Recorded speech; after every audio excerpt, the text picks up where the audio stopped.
तबाह करते हैं। लेकिन उससे पहले आपको लेकर चलते हैं सीएम योगी आदित्यनाथ क्या कुछ कह रहे हैं, लाइव आपको दिखाते हैं। अपने देश की उन वीरांगनाओं को, रानी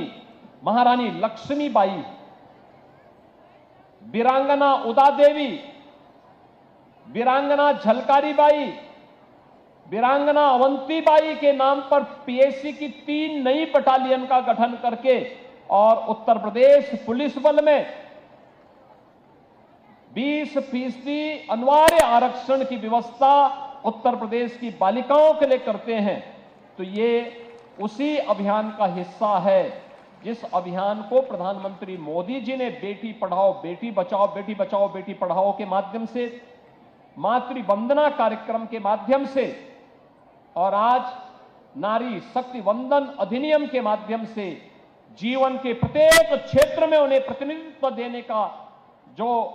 एक निर्णय लिया और जिस एक बड़े कार्यक्रम को आगे बढ़ाया है, ये सभी कार्यक्रम उसी सुशासन की आधारशिला बनते हैं। यह अवसर है हमारे पास सामने, जब हम लोग इतिहास के इन रत्नों के उस प्रेरणादायी व्यक्तित्व और कृतित्व से, कुछ उन आदर्शों से प्रेरणा ग्रहण करते हुए अपने वर्तमान जीवन में कुछ ऐसा कर ले जो आने वाले समय के लिए भी एक प्रेरणा बन सके। और उस अभियान के साथ जुड़ने का, त्रिशताब्दी जन्म महोत्सव के इस अभियान के साथ जुड़ने का अवसर आज हम सबको, पूरे भारतवासियों को प्राप्त हो रहा है। इस अवसर पर इस पूरे कार्यक्रम के साथ जुड़े हुए भारतीय जनता पार्टी उत्तर प्रदेश की पूरी टीम को, जो युद्ध स्तर पर इस कार्यक्रम को लेकर के आगे बढ़ रही है, खासतौर पर हम लोगों ने पहले चरण में यहां पे एक कार्यशाला का आयोजन किया था।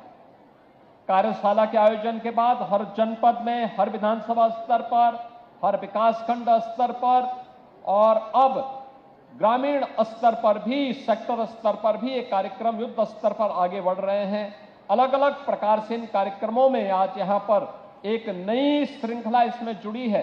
यहां पे मंचन के माध्यम से भी लोक माता के जीवन के विभिन्न पक्षों को समाज के सामने प्रस्तुत करने का जो अभिनव प्रयास हुआ है, ये सभी अभिनंदनीय है। मैं आज के इस अवसर पर राष्ट्रीय संगठन महामंत्री जी ने लोक माता के जीवन के विभिन्न पक्षों पर जो उदाहरण यहां पर प्रस्तुत किए हैं, वह यहां की टीम के लिए एक नई प्रेरणा होगी और उससे प्रेरित होकर के उत्तर प्रदेश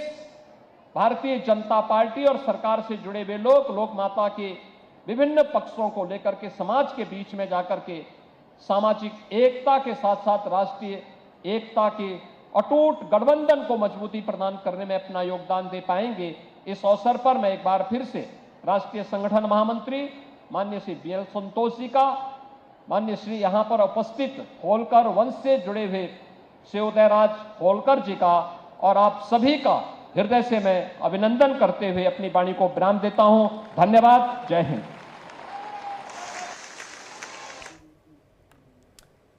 तो यहां पर आप सीएम योगी आदित्यनाथ को सुन रहे थे और उनकी तरफ से जो बातें कही गई